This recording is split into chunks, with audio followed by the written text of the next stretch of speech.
Divisi Propam Polri memeriksa Kepala Biro Koordinasi dan Pengawasan PPNS Bareskrim Polri Brigjen Pol Prasetyo Utomo. Pemeriksaan terkait pembuatan surat jalan Joko Chandra. Kepala Biro Koordinasi dan Pengawasan PPNS Bareskrim Polri Brigjen Pol Prasetyo Utomo terancam dicopot dari jabatannya jika terbukti melakukan pelanggaran. Kadifumas Polri Irjen Argo Yuwono menyatakan Brigjen Pol Prasetyo Utomo membuat surat jalan tanpa seizin atasan. Kepala Biro Koordinasi dan Pengawasan PPNS Bareskrim Polri saat ini masih diperiksa Divisi Propam Polri. Surat jalan Joko Chandra dikeluarkan oleh Bareskrim Polri melalui Biro Koordinasi dan Pengawasan PPNS tertanggal 18 Juni 2020. Dalam surat jalan Joko Chandra disebut berangkat dari Pontianak, Kalimantan Barat pada 19 Juni dan kembali pada 22 Juni 2020. Pemberian atau pembuatan surat jalan tersebut bahwa kepala biro tersebut adalah inisiatif sendiri, ya, inisiatif sendiri dan tidak izin sama pimpinan, ya, tidak izin sama pimpinan, ya. Jadi membuat sendiri dan kemudian sekarang dalam proses pemeriksaan di Propam. Jadi hari ini sedang diperiksa, sore ini selesai pemeriksaan. Terbukti akan dicopot dari jabatannya. Kasus buronan pengalihan hak tagih Bank Bali Joko Chandra kembali menyita perhatian. Kejaksaan dan kepolisian hingga kini masih melacak keberadaan Joko Chandra.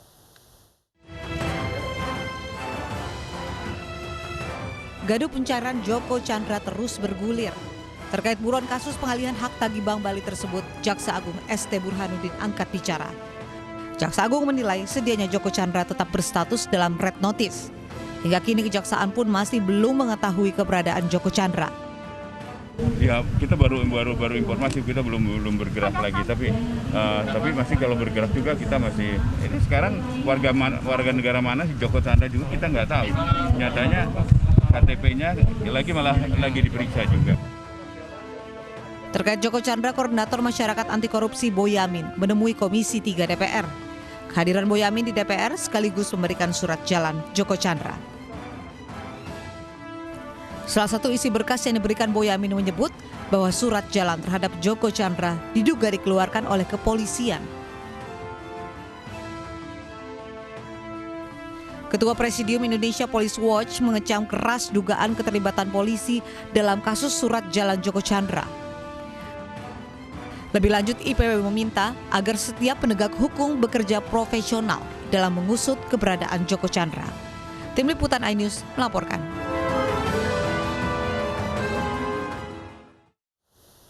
Dan untuk membahas lebih lanjut terkait Joko Chandra sudah bergabung bersama kami Bonyamin Saiman, Koordinator Masyarakat Anti Korupsi Maki. Assalamualaikum, selamat sore Mas Boyamin.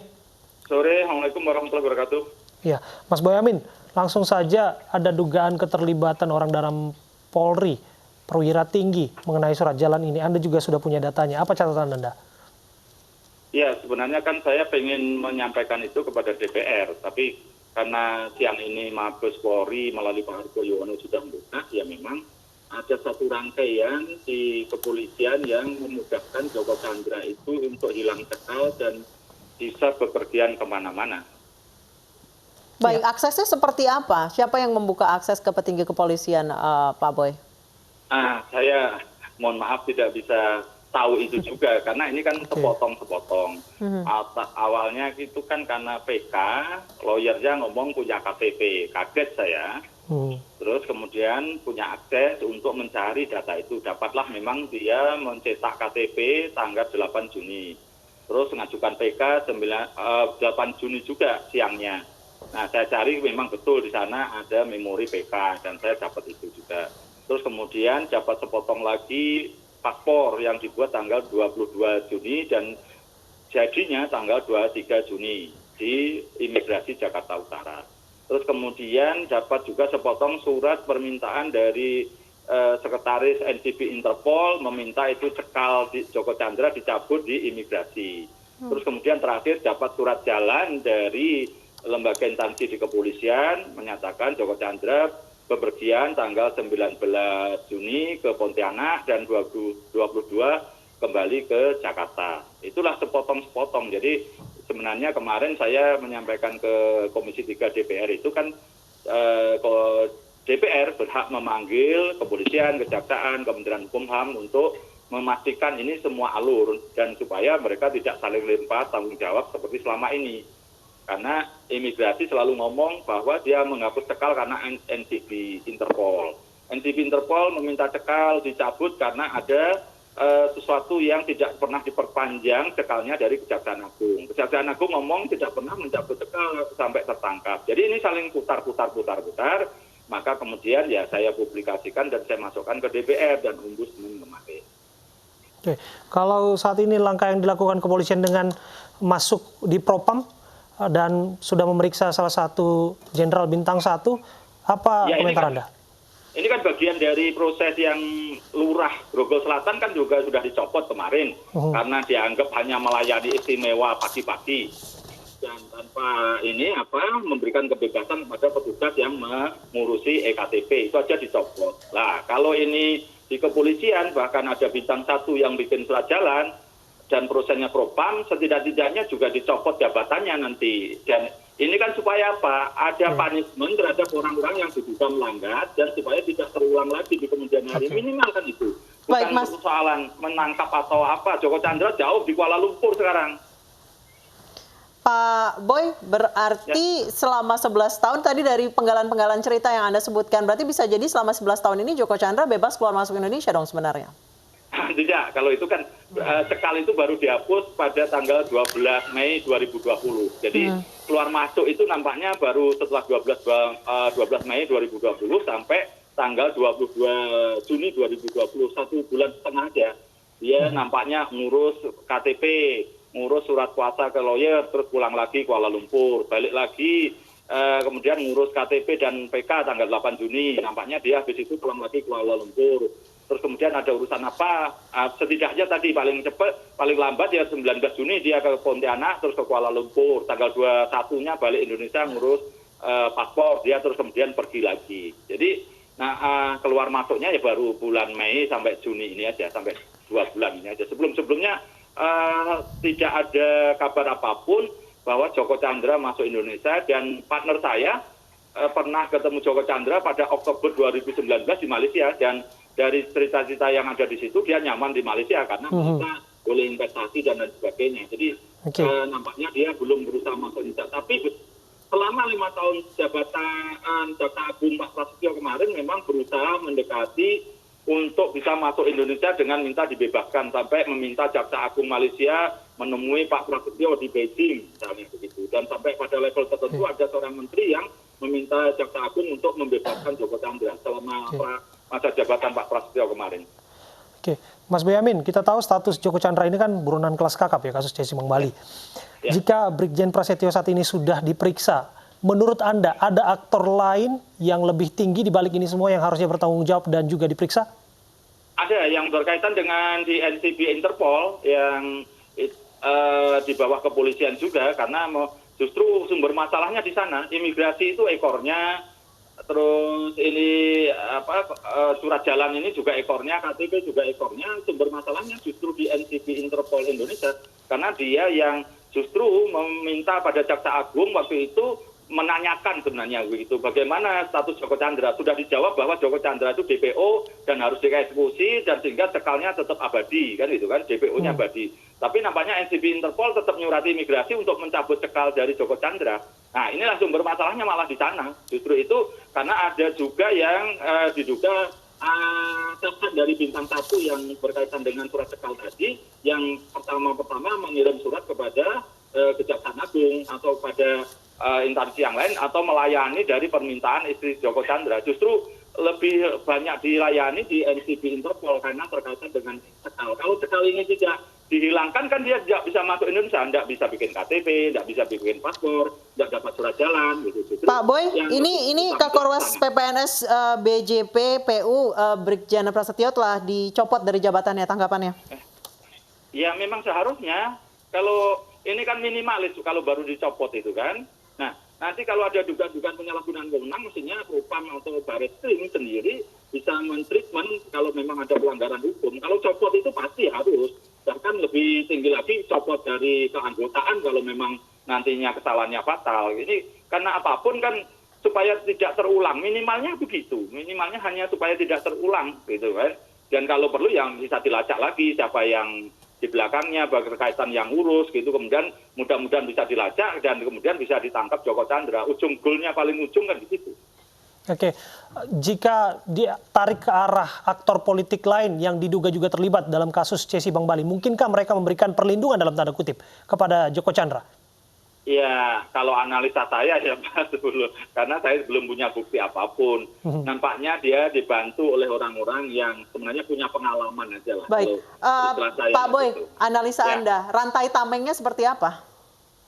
Ya, ini kan ada orang-orang yang punya pengalaman masa lalu, sudah pensiun dan diminta tolong Joko Chandra untuk membantu. Nah, ini pengalaman-pengalaman orang-orang ini nampaknya bisa mengkoordinasikan mulai dari urusan cekal, KTP, paspor, surat jalan, begitu. Nah, inilah yang menurut saya ini semata-mata mungkin hanya konsultan dan kemudian hanya mendapatkan upah aja, dia mampu melihat celah-celah itu.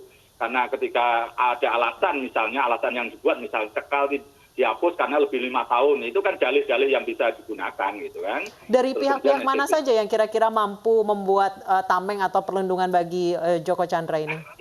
Mohon maaf saya karena ini hanya berdasarkan analisa tidak bisa lebih jauh lagi. Oke, diubah pertanyaannya jika demikian, Pak Boyamin. Kita desak bersama-sama DPR untuk pansus nanti bisa buka lebih jauh lagi, itu aja. Oke, diubah pertanyaannya. Jika demikian, seberapa yakin Anda bahwa Joko Chandra akan benar-benar ditangkap dan diseret ke muka pengadilan? Ya, ini agak sulit karena Joko Chandra saat ini lagi di Malaysia. Dia sedang mesra-mesranya dengan pemimpin Malaysia saat ini maupun orang-orang yang di belakangnya, partai-partai yang memegang kekuasaan. Nah, ini yang agak sulit.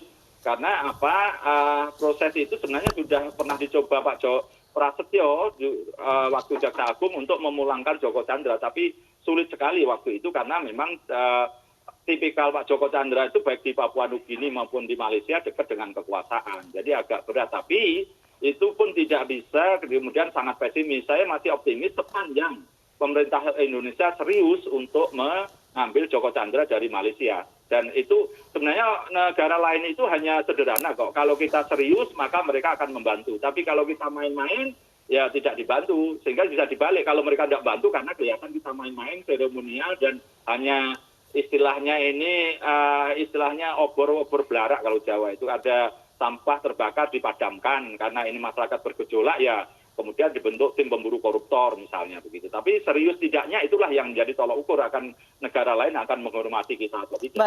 Baik, terima kasih Pak Boyamin Saiman telah bergabung bersama kami di iNews Sore. Pemirsa, Joko Chandra benar-benar membuat geger negeri ini. Buron selama 11 tahun, tetapi bulan lalu bisa melenggang bebas di tanah air. Banyak tudingan, ada kekuatan yang membackingi sang buron kasus Bank Bali ini.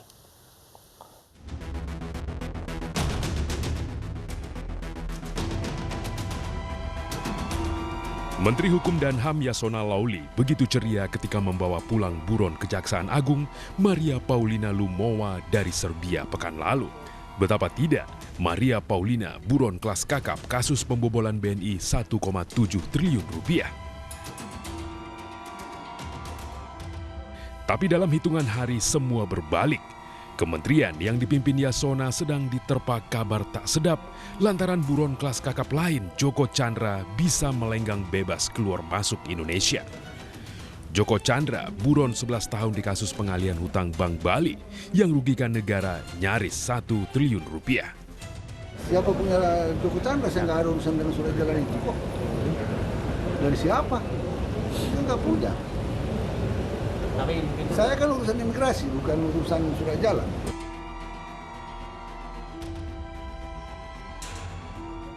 Wajar Menteri Yasona tak mau dikaitkan dengan surat jalan.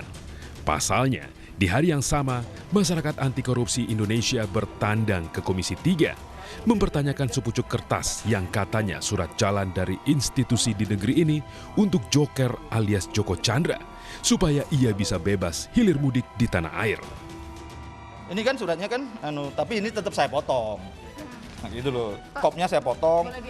Ya, ada surat jalan, nomor gitu kan. terus yang tanda tangan ada, ini rek-rek ini, tapi jabatannya apa, stempelnya ada gitu kan. Tapi ini isinya. Sehari sebelumnya, Komisi 3 DPR terpaksa rapat dengan imigrasi karena menganggap aneh buronan Joko Chandra lolos masuk Indonesia. Makin aneh lagi, saat lolos itu, Joko Chandra sempat-sempatnya membuat KTP dan paspor baru Indonesia. Kronologi ini adalah sebuah skenario supaya Pak Joko ini bisa masuk dengan aman, lolos dengan aman, dan juga meninggalkan Indonesia juga dengan aman. Kan dikembalikan nggak dicap keluar, yang ditarik itu, ditarik, kami tarik, melalui pengacara dikirim, dan ini nggak dicap, berarti dia nggak ada di pelintasan formal kami.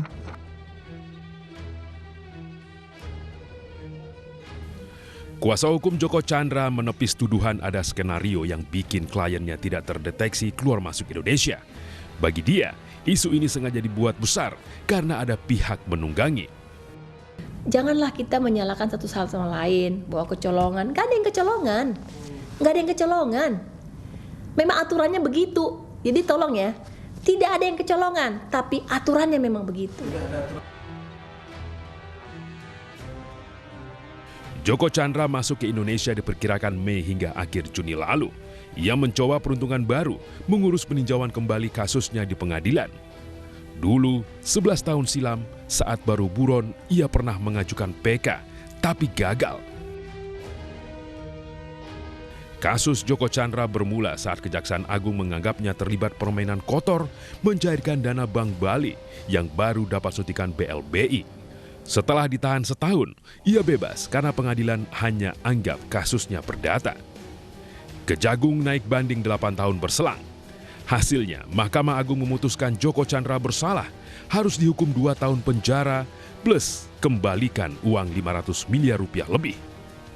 Tapi sehari jelang putusan MA di tahun 2009, pengusaha properti ini sudah meninggalkan Indonesia.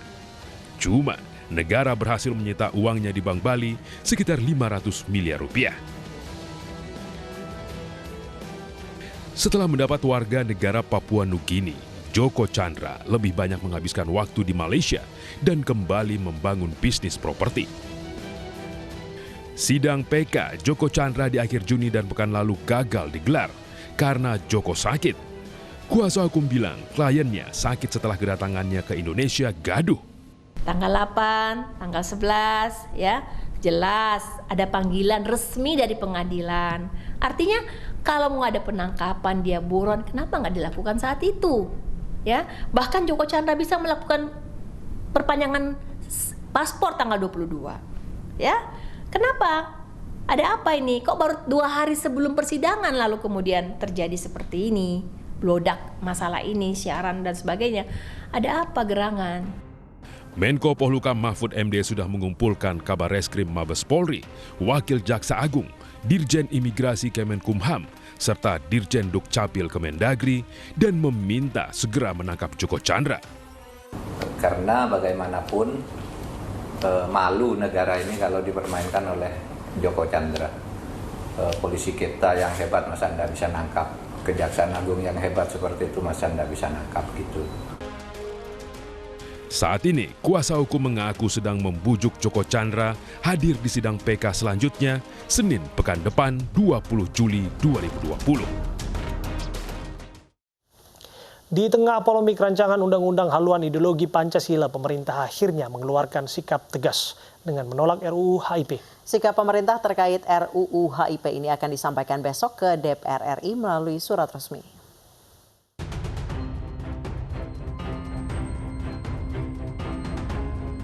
Rancangan undang-undang haluan ideologi Pancasila menuai polemik dan protes dari masyarakat karena dianggap mengotak-atik Pancasila. Menko Polhukam Mahfud MD menyatakan pemerintah sepakat dengan aspirasi masyarakat yang menolak sejumlah pasal dalam RUU HIP, diantaranya TAP MPRS serta Trisila dan Ekasila. Nantinya sikap pemerintah terkait RUU HIP akan disampaikan besok ke DPR melalui surat resmi. Substansinya kita tidak setuju dalam 2 hal yang banyak diprotes oleh masyarakat. Kan dua yang diprotes. Satu soal TAP MPRS, yang kedua soal Trisila dan Ekasila. Nah, kita jawab itu, kita sependapat dengan masyarakat. Jadi biar nanti DPR kapan mau melakukannya di dalam proses legislasi. Jadi saudara, ini masalah ketatanegaraan. Sehingga kita itu pemerintah meskipun punya sikap tidak bisa menyatakan cabut gitu, nggak bisa. Setelah pemerintah menyampaikan sikapnya, DPR yang akan memutuskan apakah tetap akan membawa RUU HIP ke prolegnas atau menghentikannya. Tim Liputan iNews melaporkan. Pemirsa, sebelumnya Ormas Islam diantaranya Nahdlatul Ulama dan Muhammadiyah angkat suara terkait RUU HIP. Sementara sejumlah elemen masyarakat menggelar aksi penolakan RUU HIP meski DPR dan pemerintah sepakat menghentikan pembahasan RUU.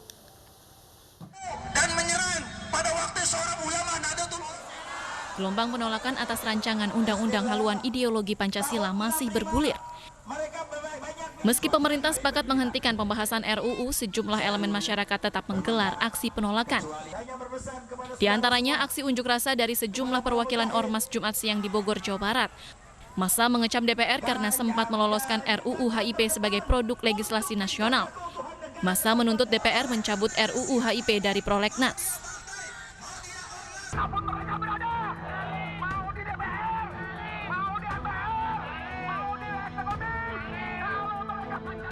Sebelumnya dalam demo di DPR, bendera PDI Perjuangan dibakar demonstran.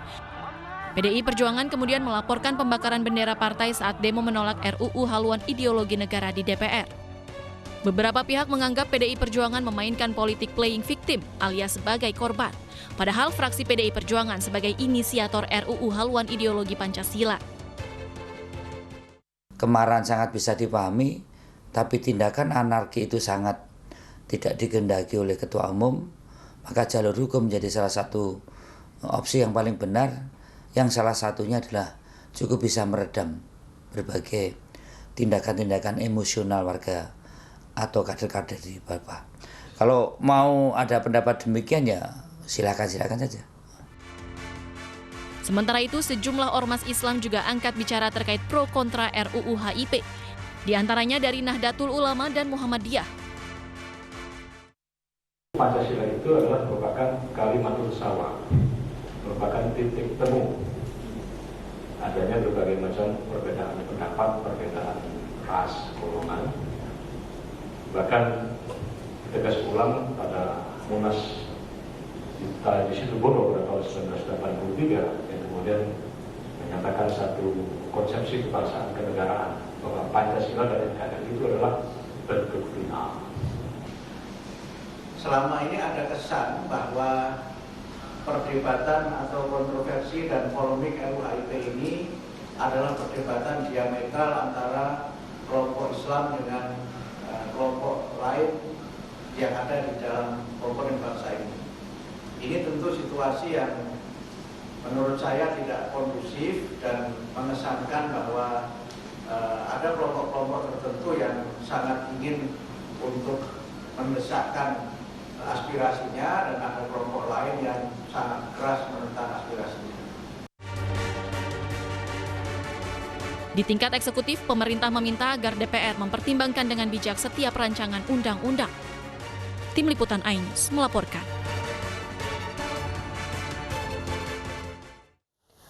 Pemirsa, seorang pria bersepeda dihadang petugas keamanan dan dimintai paspor saat memasuki kawasan Pantai Indah Kapuk, Jakarta Utara. Sesaat lagi di iNews Sore.